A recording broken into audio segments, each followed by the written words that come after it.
আসসালামু আলাইকুম। আমি আজকে শিং মাছ দিয়ে লাউ রান্না করব। আমি এই যে শিং মাছগুলো ভাজা নিতেছি। শিং মাছগুলো আমার ভাজা হলে আমি লাউ দিয়ে রান্না করব। এই যে এখানে লাউ কেটে নিচ্ছি, আর এইখানে এই যে আম দিয়ে ডাল।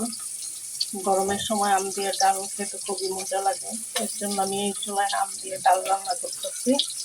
আর এই চুলায় লাউ দিয়ে শিং মাছ রান্না করবো, এর জন্য শিং মাছগুলো একটু হালকা ভেজে নেব। তো দেখতে থাকেন। এই যে এখানে মাছগুলি ভাজা হয়ে গেছে, আমি সবগুলি মাছ উঠায় ফেলবো। এই জন্য মাছগুলি সব উঠায় নিচ্ছি, আর মাছের তেলেই আমি দিয়ে দিলাম পেঁয়াজ। আমি একে সব মশলা দিয়ে দিলাম রসুন বাটা,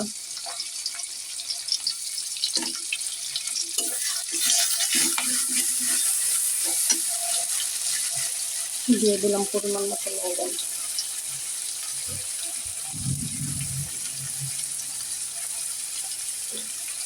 দিয়ে দিলাম মরিচের গুঁড়া।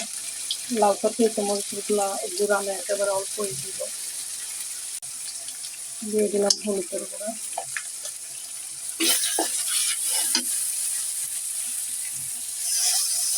সামান্য একটু পানি দিয়ে দিলাম।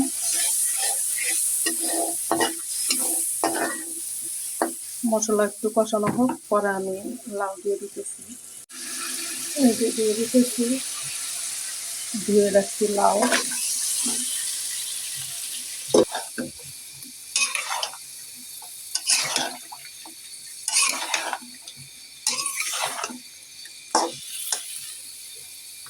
তো আমার লাউটা একটু কষানো হোক, আমি এখন ডাইকা দিব।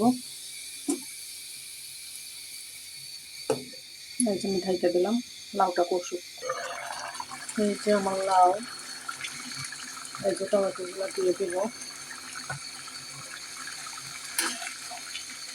আমি লাউয়ে একদম একটু পানি দিয়ে নেই, আর আমি পানি দিব না, কারণ লাউয়ে পানি দিলে ভালো লাগে না, লাউয়ের থেকে এমনি পানি উঠছে।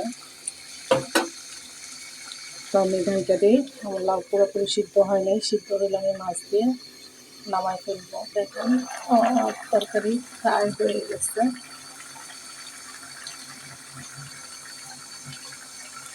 লাউ একেবারে ধুইলা গেছে। তো আমি এখন দিয়ে দিব ধনিয়া পাতা।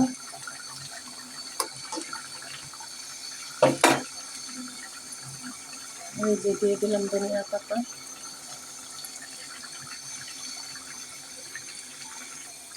এত ধোয়া উঠতেছে যে ধোয়ার জন্য কিছুই বোঝা যাইতেছে না। এই যে ভেজে রাখা মাছগুলি,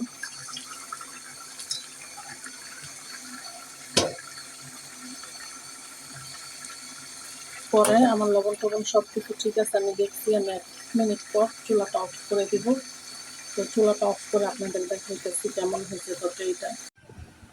এই দেখেন মাশাআল্লাহ, আমার লাউ দিয়ে শিং মাছ কত সুন্দর হয়েছে দেখতে।